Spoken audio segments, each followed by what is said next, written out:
For thousands of years, the galaxy had learned one lesson again and again.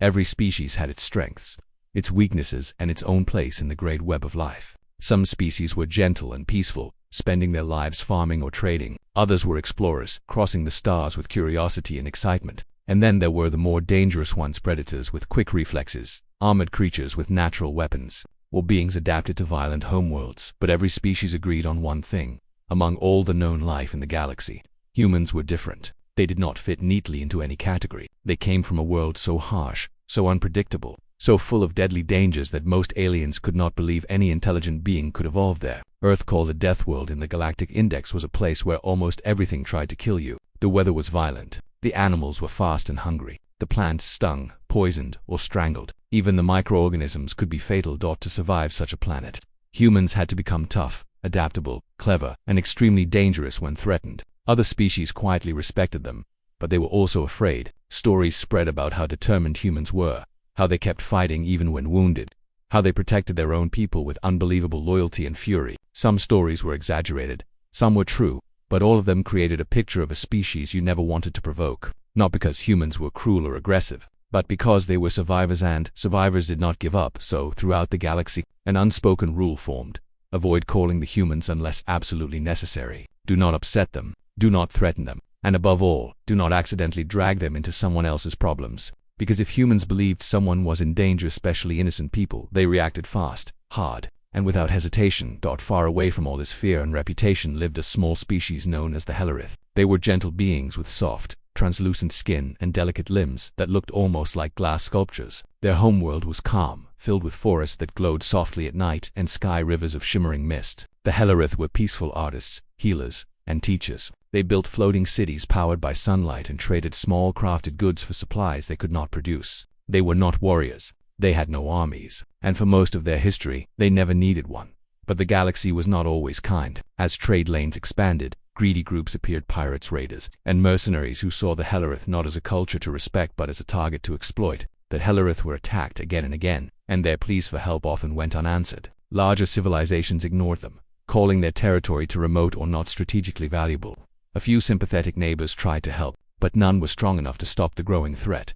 So when the Hellerith discovered an ancient distress beacon left behind by an unknown species long before their time, they felt a flicker of hope. They did not understand how the device worked, only that it could send a call across a huge distance. Maybe, they thought, it would reach someone who cared, someone who would come, someone who would protect them. The elders gathered around the beacon. The young watched with wide eyes. The planet held its breath. When the switch was pressed, a soft pulse of energy spread outward, rising into the sky and disappearing into the stars. The beacon had spoken. The message was simple: we are under attack. We are not soldiers. Please help us. The Hellerith believed the beacon would alert nearby friendly species, maybe the traders who visited twice a year or the explorers who had once mapped their region. They did not know the signal could travel far beyond their expectations. They did not know it was built to reach any system within hundreds of light. They did not know it would activate satellites that had been silent for ages. Most importantly, they did not know the signal was heading straight toward the space monitored by the Deathworlders many light years away. Deep in a region few dared to enter, a human earlier response station floated silently. Most species had forgotten it existed. It was part of an old human project to detect distress calls, a network built during a time of chaos when entire colonies vanished without warning. These stations were designed to wake instantly at the first sign of danger, to listen for even the smallest cry for help, and to act before it was too late.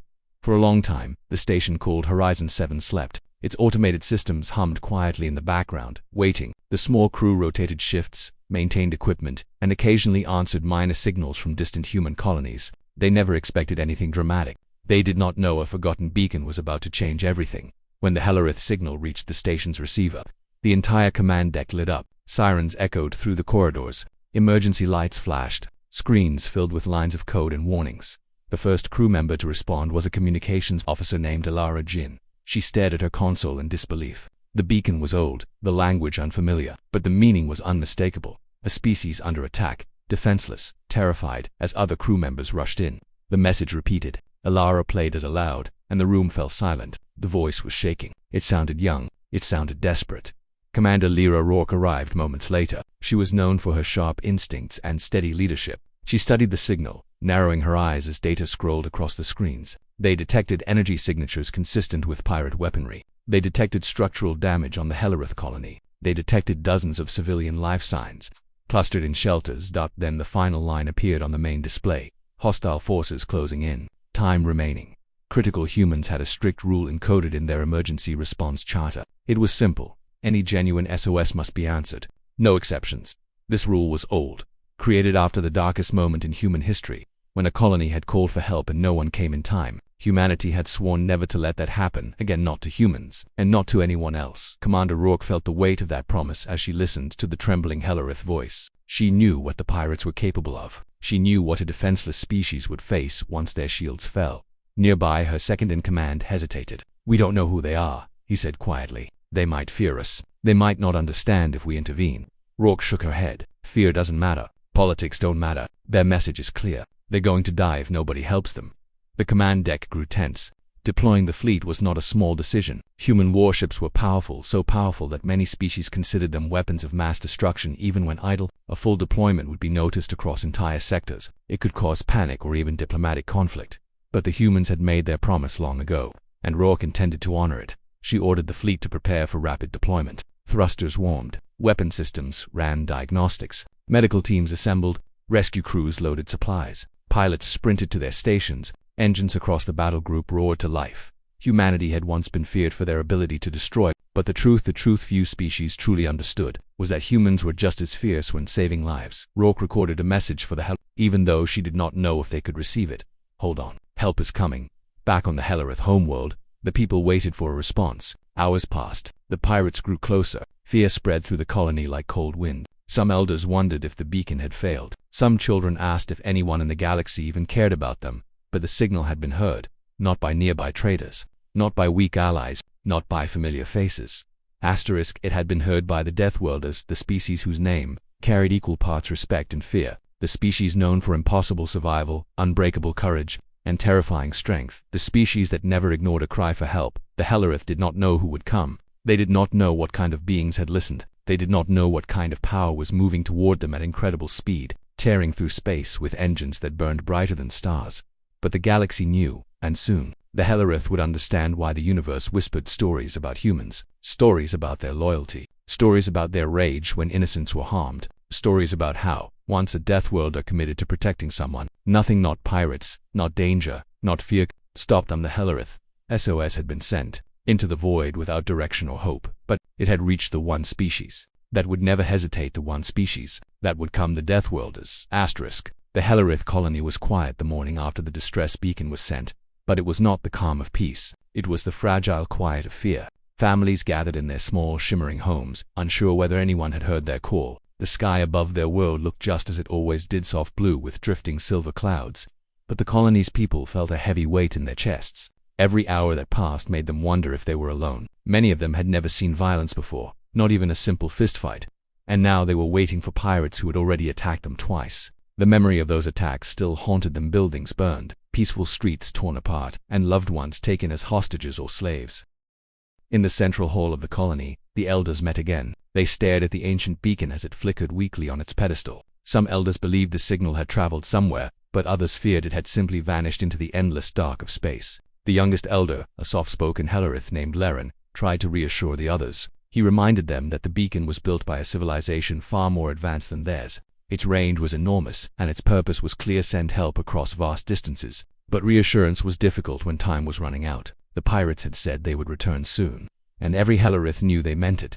Outside the council hall, the colony's small defense group stood ready, though none of them truly believed they could win. Their weapons were simple mining tools modified into weak laser rifles. Their shields could protect against storms, not warships. Still, they stood at their posts because someone had to, and they loved their people deeply enough to try. Among them was a young Hellerith named Alari, whose hands trembled slightly as she checked the energy cells of her weapon. She had trained only for basic emergencies, medical support, evacuations, natural disasters, but she was now expected to fight pirates armed with real weapons and real experience. She felt fear, but also something else, a small thread of hope that maybe the beacon had reached someone. Meanwhile, in space, far beyond their world, humanity's early response network had already begun its work. After Commander Rourke gave the order, officers across Horizon 7 coordinated with the wider military fleet. Emergency alerts spread through communication channels. Ship captains were awakened even from deep sleep cycles. Fighter squadrons switched from standby to full operational status. Rescue teams prepared medical kits, shelter units, ration packs,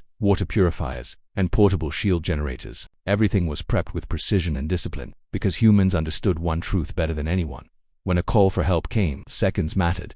Yet the Hellerith did not know any of this. All they felt was the slow passing of time and the growing pressure of worry. Children clung to their parents, asking innocent questions like, "Will someone come?" or "Why does the sky look normal if danger is close?" Their parents tried to answer with comforting words, but their eyes betrayed their fear. The Hellerith were emotional beings, sensitive to subtle expressions, and many could feel anxiety spreading through the community like ripples in water.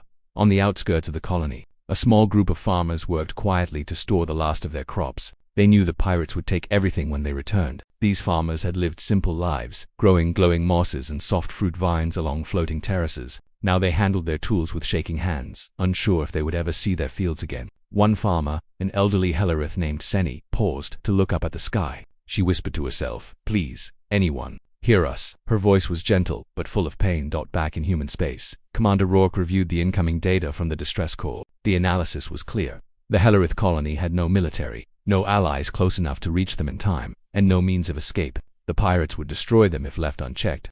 Rourke felt a familiar fire rising in her chest, not anger, but determination. She had seen too many colonies fall simply because help arrived too late. She refused to let that happen again, not while she was in command. She issued her final command: launch the fleet.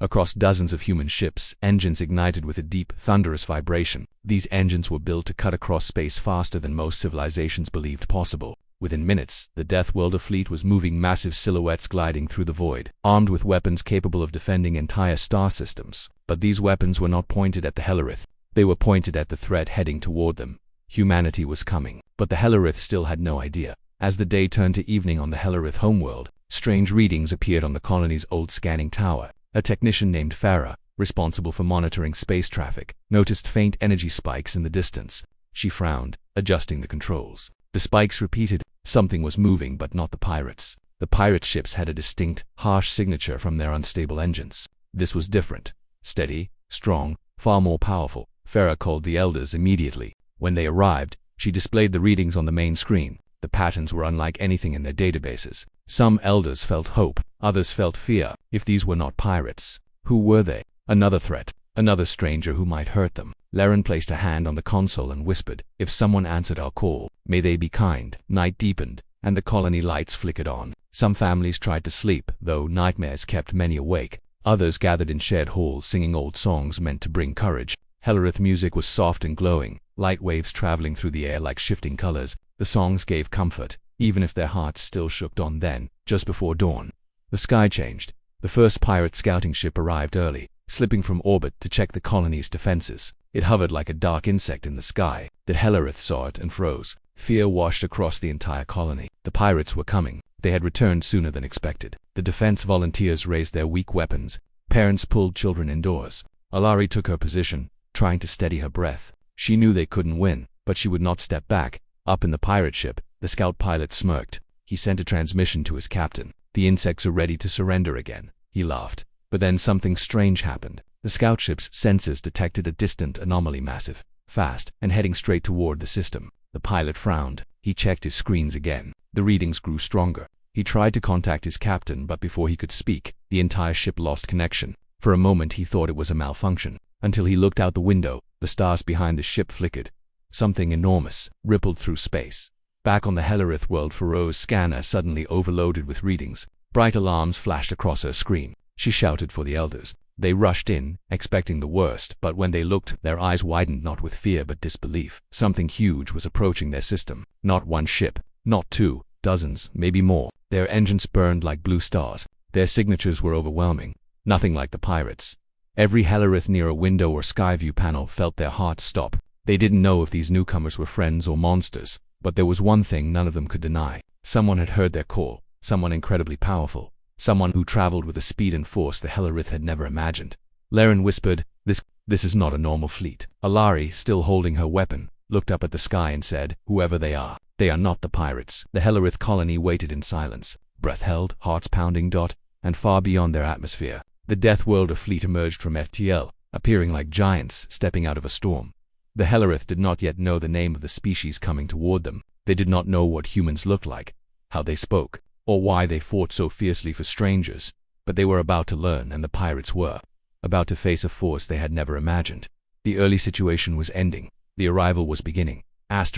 When the Deathworlder fleet appeared at the edge of the Hellerith system, the rising conflict began like a slow, powerful wave building strength before crashing down. The first thing anyone noticed, pirate or Hellerith, was the sudden shift in space around the planet. Even from the surface, the sky shimmered faintly, as if the stars themselves were trembling from the arrival of something massive in orbit. The pirate scout ship was still drifting, its pilot frozen in disbelief as his sensors overloaded. The readings made no sense. No fleet this large should have been able to slip into the system without being detected hours earlier. No known species traveled at such speeds, and no normal warships produced energy signatures so strong they overwhelmed long-range scanners. The pilot tried to restart his systems, but everything crackled with static. His ship wasn't damaged, the space around him had simply been flooded with power far beyond anything his vessel was built to handle.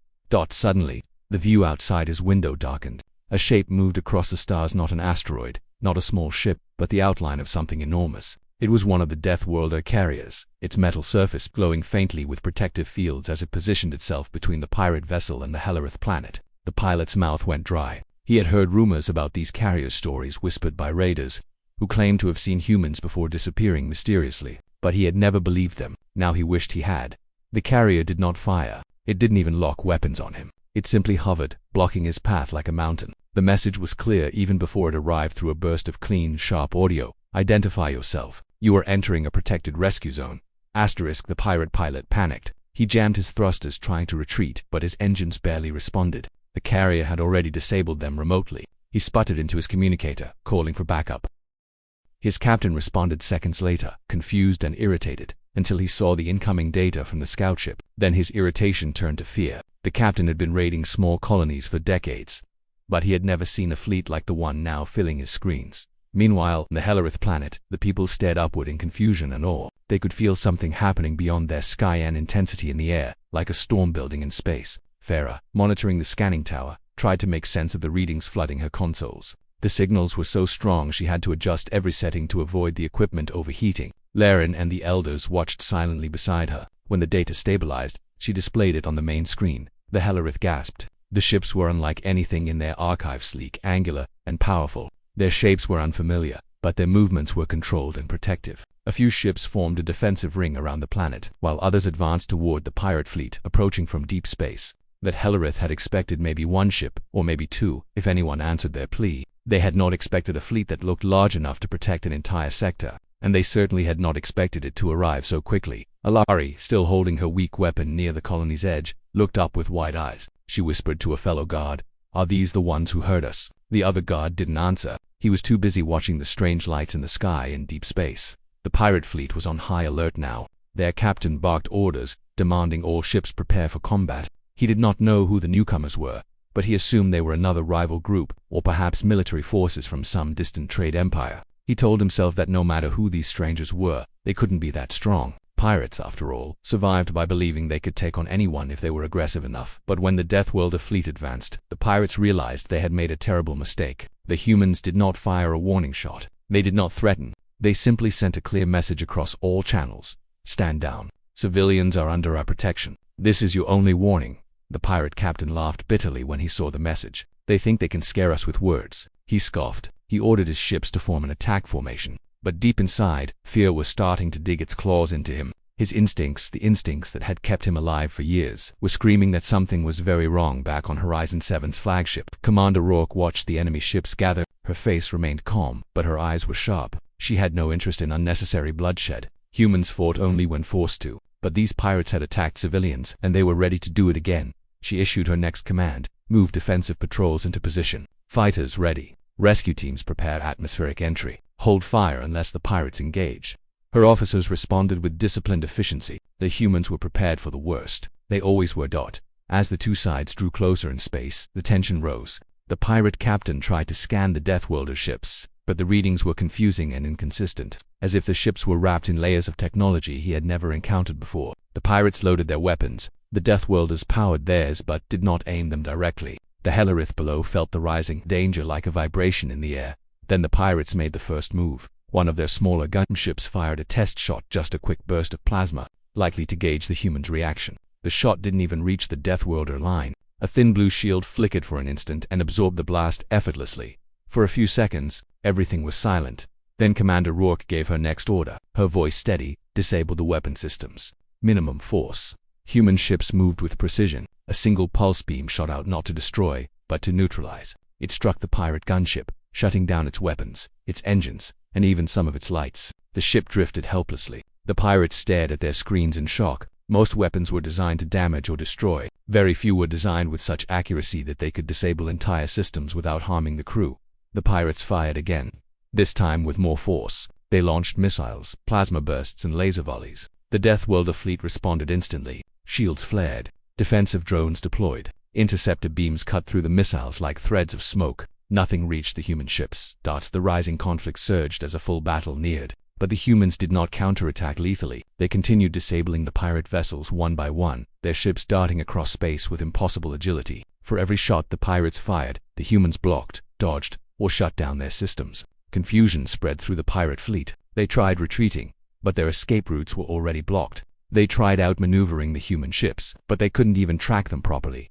On the Hellerith planet, the people watched helplessly from the ground. They could not see the details of the battle, but they could sense the tension. Like the atmosphere was vibrating with the clash happening above them. Farah relayed fragments of data, though even she struggled to understand the scale of what was happening. Alari and the defense volunteers stood at the ready, expecting the pirates to break through. But as time passed, something unexpected happened. They realized the pirates were not descending. They were being stopped before they could even approach the planet.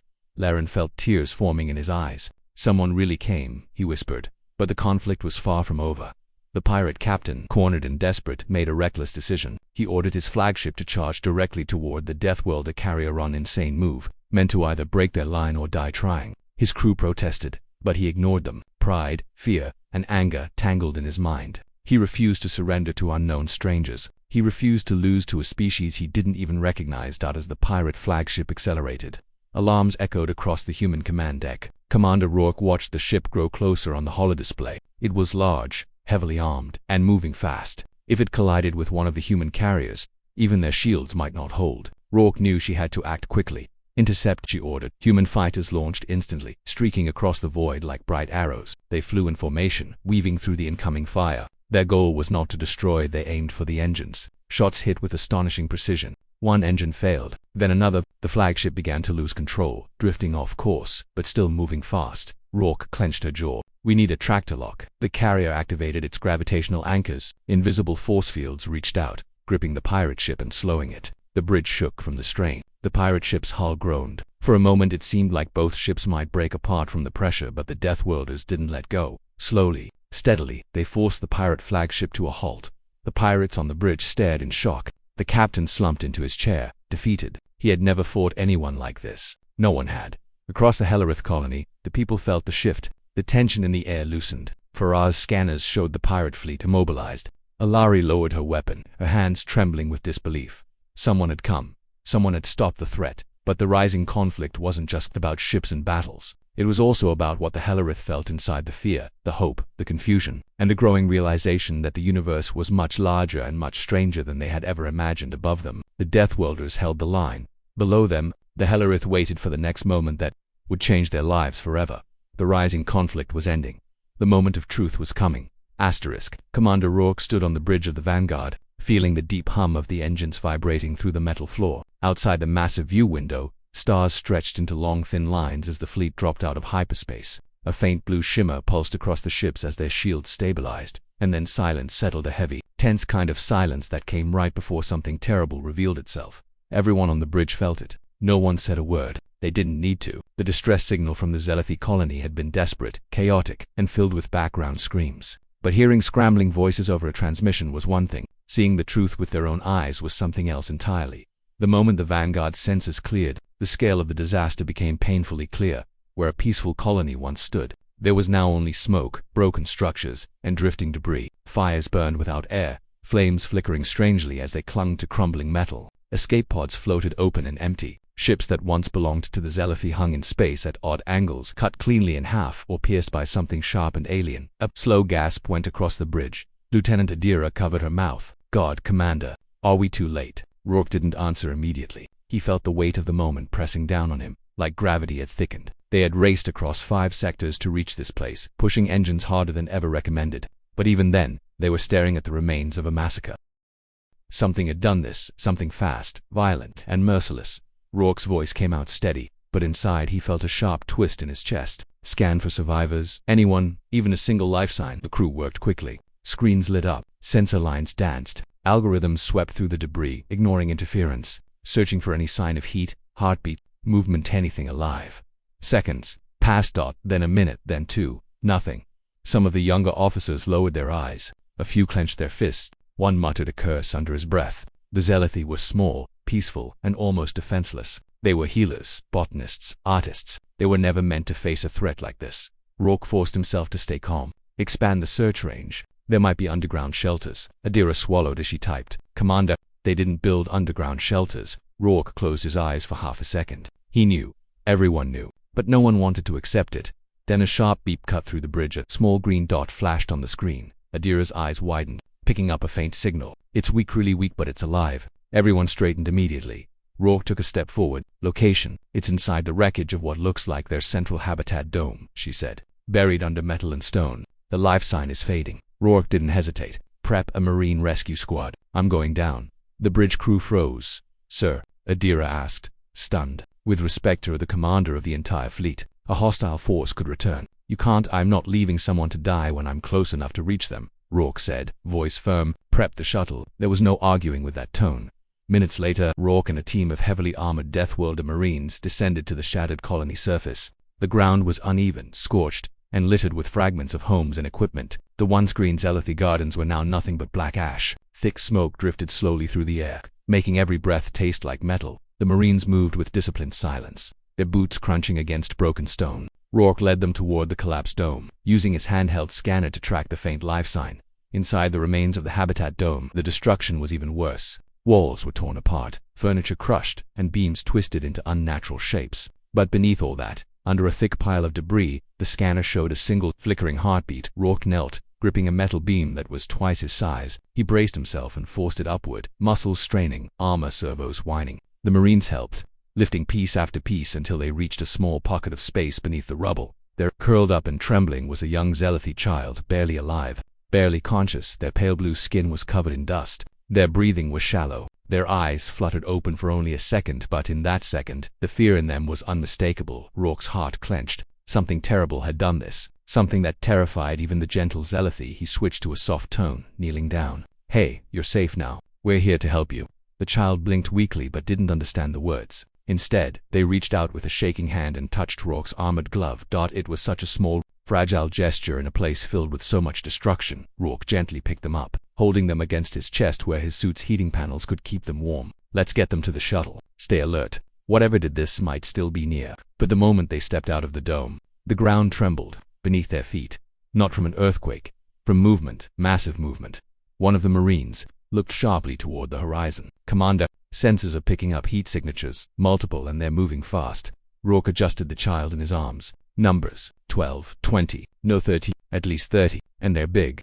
All around them, dark shapes began to appear through the drifting smoke. Massive, insect-like creatures, taller than tanks and armored in black chitin, crawled across the ruined colony. Their legs clicked sharply against the destroyed metal. Their mandibles opened and closed in hungry anticipation. One of the Marines whispered, "Are those the Karun?" Rourke felt the child tremble violently in his arms.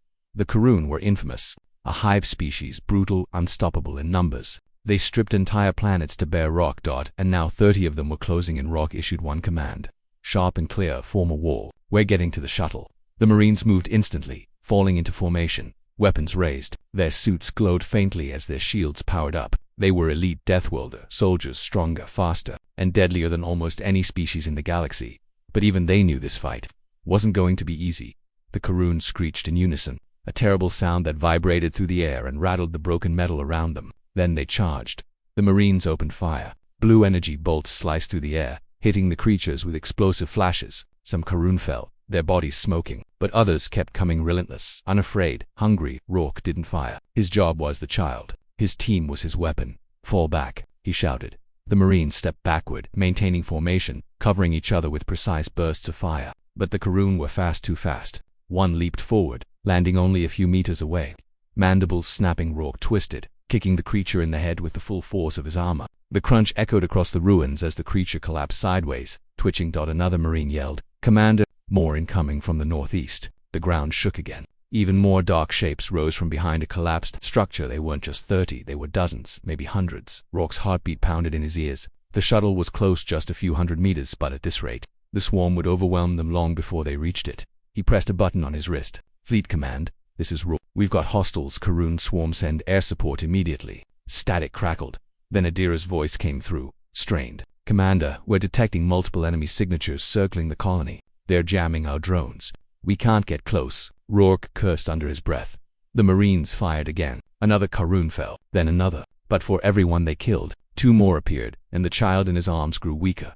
Their breathing was slowing. Rourke felt time slipping away like sand through his fingers. He made a decision. He turned to Corporal Hayes, one of the biggest Marines in the squad. "Take the child. Run to the shuttle. Don't look back." Hayes hesitated. "Commander, that's an order." Hayes nodded, took the child carefully, and sprinted toward the shuttle. Rourke turned back to the swarm, raising his rifle. "All units hold the line." The Marines roared and fired. The air lit up with blue flashes. Karun shrieked, leaping and slamming into shields. Claws screeched against armor. The smell of burning chitin filled the air. Rourke fought like a force of nature. He fired, punched, kicked and blocked. He moved with deadly precision, each motion fueled by the determination to buy time for the child. But the Karun kept coming. Hayes reached the shuttle and yelled through the comms, "Commander, the child is on board. Shuttle engines hot." Rourke exhaled. Relief washed over him, but it lasted only a moment.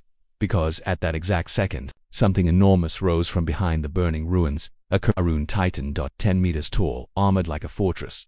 Its roar shook the air. Even the Marines, fearless as they were, faltered for a heartbeat. Rourke stared at it. This was the breaking point. Their shields flickered under the Titan's sonic blast. Pebbles and dusts rained down. The Marines braced themselves, but even they knew this was beyond them. The Titan's massive claw swung downward. Rourke shouted, "Scatter!" But the blast hit like a storm. Rourke was thrown backward, crashing into a pile of metal. His visor cracked. Pain shot through his ribs. The world spun, yet through the haze.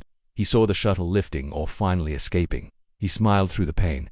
The child was safe, but the swarm wasn't done. The Titan turned toward him, its eyes glowing with a cold, alien intelligence. Rourke struggled to stand. His weapon was broken. His shields were failing. The Marines around him were wounded but alive, dragging themselves into defensive positions. This was where they would make their stand. Rourke tightened his fists and stepped forward, bruised but unbroken. "Come on then," he growled. "You picked the wrong species."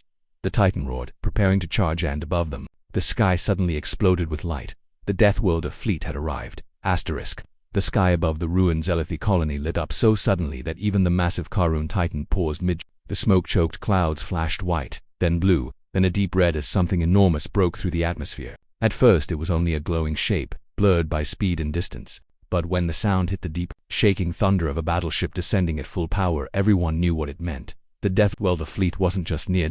It was here. Commander Rourke pushed himself up on one knee, breathing hard. His visor was cracked, one eye seeing static, the other staring at the sky in disbelief. The Marines around him, battered and exhausted, lifted their heads with a mixture of hope and shock, and they hesitated. That alone was incredible. That Karun hive was known across the galaxy for one thing: complete, mindless forward attack. They didn't fear death. They didn't retreat. But even they seemed to sense something unnatural approaching, something far outside the prey they were used to tearing apart. A voice crackled through Rourke's comms, filled with adrenaline and sheer relief. "Commander, this is Adira." The fleet forced its way through the jamming field. "Air support incoming." Rourke wiped blood from his mouth. "Took you long enough." He barely finished speaking when the first Deathworlder gunship tore through the smoke. Its engines screamed across the sky, leaving a burning trail behind it as it dropped to the colony floor. Then, with a sound like thunder tearing open the air, it released a barrage of energy rounds. The ground shook violently. Explosions ripped across the battlefield. Karun warriors were thrown into the air like broken puppets. The Titan staggered backward, letting out a furious roar that echoed across the ruins. Rourke pushed himself fully upright, his legs trembling. The Marines formed up around him again, their shields flickering back online as the support ship's signal boosted their systems. Adira's voice came again, louder this time. "Commander, backups on the ground. Seal your helmets. The orbital strike teams are deploying nanoshroud gas." Rourke sealed his cracked visor and activated emergency filtration. Around him, the Marines did the same. A silver-gray mist spread across the battlefield. It glided low, swirling between broken buildings and shattered walls. To humans, it was harmless, but to the Karun it was poison. The swarm screamed as the mist touched their exoskeletons. Their black armor blistered, hissing and splitting. Some clawed at their own bodies, trying to rip away the burning plates. Others fled blindly, mandibles clicking in panic. For the first time, the Karun weren't hunting, they were running. Rourke watched the chaos unfold, chest heaving. The Titan, however, was different. The mist curled around its massive legs like fog around mountains. Its armor smoked and cracked, but it refused to fall. Instead, it turned toward the Deathworlder gunship overhead and let out a roar that shook the ground. Then it charged. Rourke immediately spoke into his comms. Gunship 1, evasive maneuvers. The Titan is targeting you. But the Titan was fast, shockingly fast for its size. It leaped upward, crashing against a broken tower and using it as a springboard. The Deathworlder gunship swerved, engines roaring, but the Titan's massive claw sliced across its side, tearing metal away. The ship spiraled, smoke pouring from its engines. "Commander," a Marine shouted, "it's going to crash." The ship slammed into the ground with a huge explosion, rolling twice before skidding to a stop. Flames burst from its wings. Without hesitation, Rourke sprinted toward the wreckage. Commander Adira yelled, "That's suicide." The Titan is still, but Rourke didn't slow down. He leaped over fallen beams and dodged shattered glass. Ignoring the pain stabbing through his ribs, he could already see silhouettes moving. Inside the burning gunship, 2 pilots trapped under a collapsed beam. He shoved the wreckage aside with the last strength he had left. The pilots gasped for air. "Move," Rourke ordered. The Marines behind him pulled the pilots clear. Just as the fire burst through the ship's fuel lines, Rourke turned just in time to see the Titan charging at him, smoke trailing from its wounded armor. Its 4 glowing eyes locked on him alone. It wanted him. Maybe it sensed he was the leader.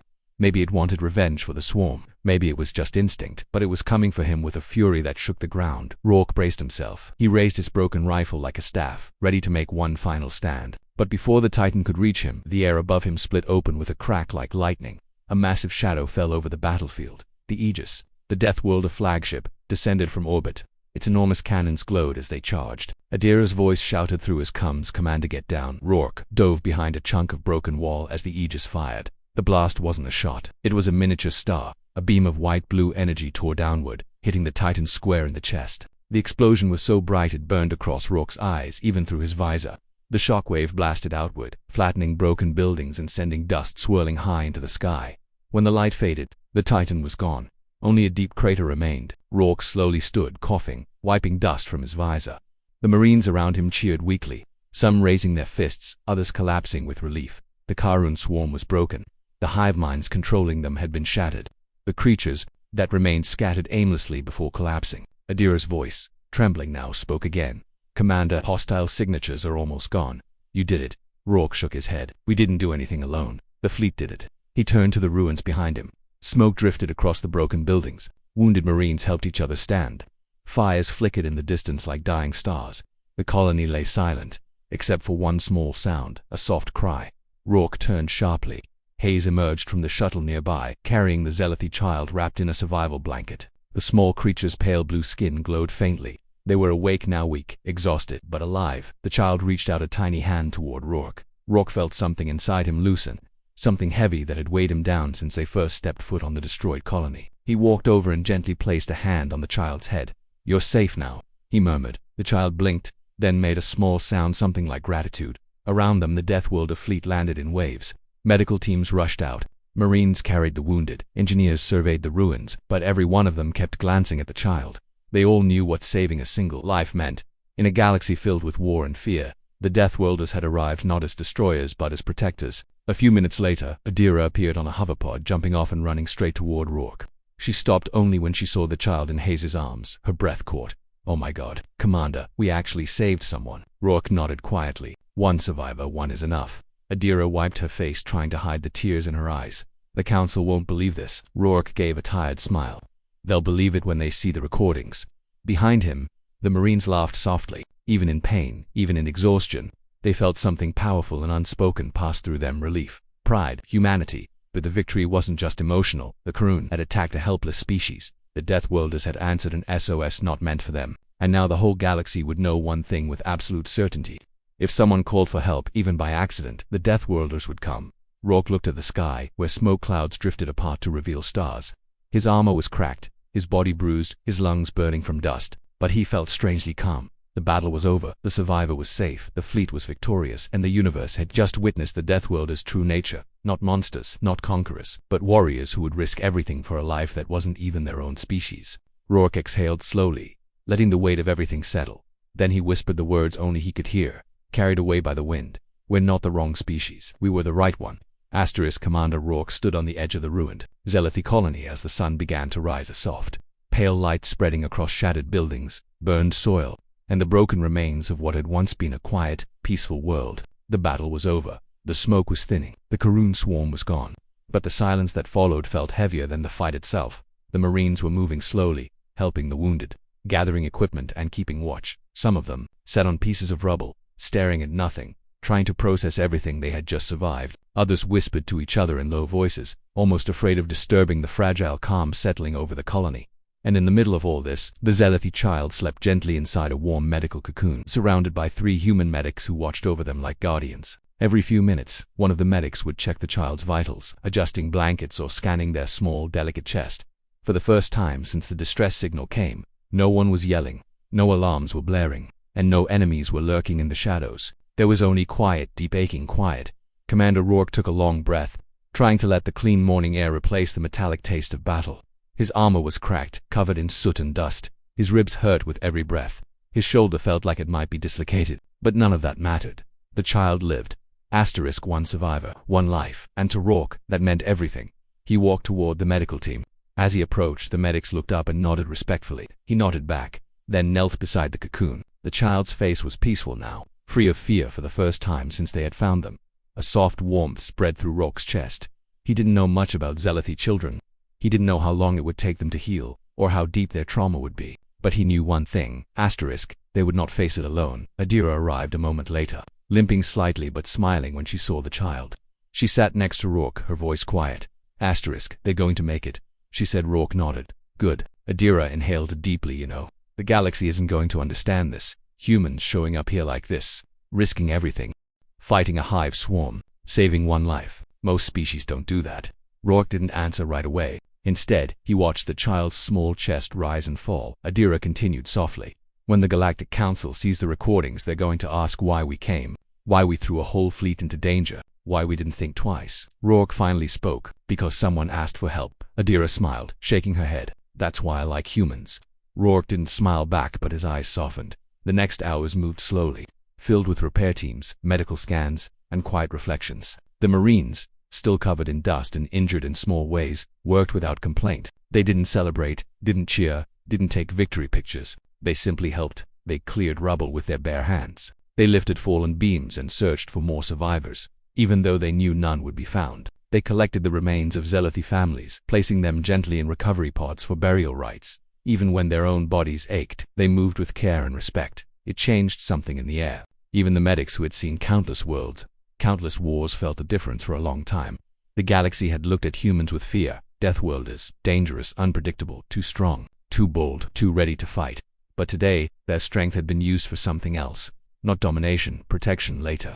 When the Aegis sent down recovery crews, the Zealoty child finally woke up. Their small eyes fluttered open, confused by the medics and the strange machines around them. When they saw Rourke, they reached out weakly. Rourke immediately knelt beside them. The child touched his armor softly, then pointed toward the broken colonitor ward where their family once lived. A tiny, trembling sound escaped them, a sound of grief too deep for words. Rourke placed a gentle hand on the child's shoulder. He didn't say anything. There were no words in any language that could fix what the child had lost. Instead, he simply stayed there, letting the child know they were not alone. Adira watched the scene from a distance, wiping the corner of her eye. The Marines watched too, some of them looking away to hide their own emotions. This wasn't a victory. It was a reminder of why they fought at all. When the child calmed, Rourke carried them himself, refusing to let anyone else take that responsibility, and boarded the shuttle that would take them up to the Aegis. The Marines formed a quiet line on each side of the path, giving a solemn salute as he passed, not for him, but for the child, for the survivor who represented everything worth protecting in the galaxy. Hours later, inside the Aegis, the mood remained quiet. Officers walked softly through the halls. The screens played silent footage of the colony before the attack. Maps of the region glowed with red markers, showing where Karun activity had been detected, but no one spoke loudly. Even the hum of the ship felt softer. Rourke sat alone in the observation deck, staring at the planet below, scarred, burnt, and silent. "It will recover one day," a voice said gently behind him. Rourke turned. It was Hayes, the Marine who had carried the child to the shuttle. He stood with his helmet tucked under his arm, his face marked with ash and cuts. Rourke nodded. Maybe. Hayes walked forward, looking out the window beside him. Commander, I fought a lot of battles, seen a lot of destroyed places, but today felt different. How? Hayes took a moment to think. Usually, we fight because we have to, because someone attacks us, because there's a threat, but today, we fought because someone was helpless. He looked at Rourke, eyes steady. That feels better than any victory. Rourke allowed himself a small smile. Yeah, it does. He looked back at the planet. I keep thinking about how we got here. That signal wasn't even meant for us. It wasn't a message asking humans for help. It was just a desperate call thrown into space. Hayes nodded, and we were the ones who heard it. Rourke's voice grew softer. We answered a cry that was never meant for us. What does that say about us? Hayes thought for a moment. Then he answered in a quiet, simple voice, that we're not as scary as the galaxy thinks we are. Rourke let those words settle. Later that day, the child was placed in a specially prepared healing ward. Zealothy biologists from the council would be arriving soon to care for them, but until then, the human medics watched over them like family.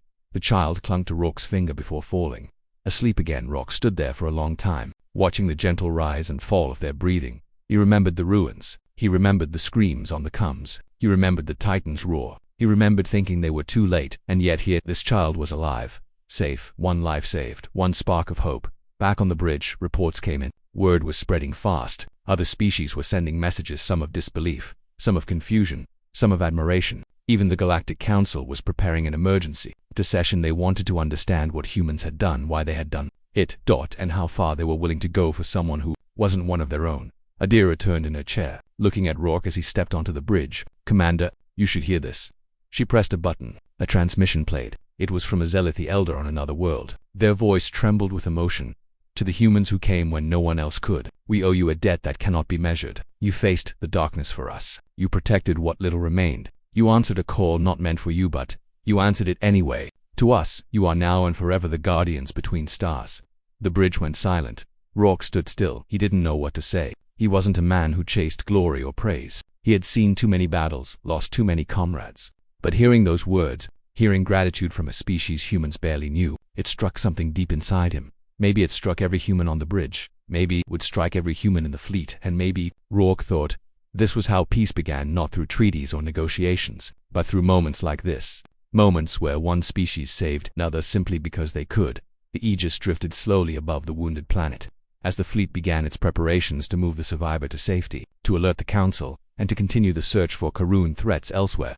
But inside Rourke's mind, one thought stayed with him. The galaxy believed humans were dangerous because they came from a death world, but today proved something else. Humans were dangerous not because of their strength but because of their compassion, not because they cared too much, because they could not ignore a cry for help, even if that cry came from the wrong species, even if the risk was too high, even if no one expected them to answer. Rourke looked once more at the stars outside the window. The fight had changed him. It had changed all of them. He wasn't sure what the future held, or how the Council would react, or how the Zealothy child would grow after such loss. But he knew one thing for absolute certain: if another SOS ever drifted through the stars, no matter who sent it, no matter how far, the Deathworlders would answer, because that was who they were, and the galaxy, whether ready or not, would have to accept that truth. The fleet prepared to depart. The child slept safely. The world below rested in silence, and Commander Rourke whispered to himself, in a voice filled with quiet conviction, "We came because it was right, and will come again." The stars did not answer, but somewhere, in the vast darkness of space, hope had been reborn.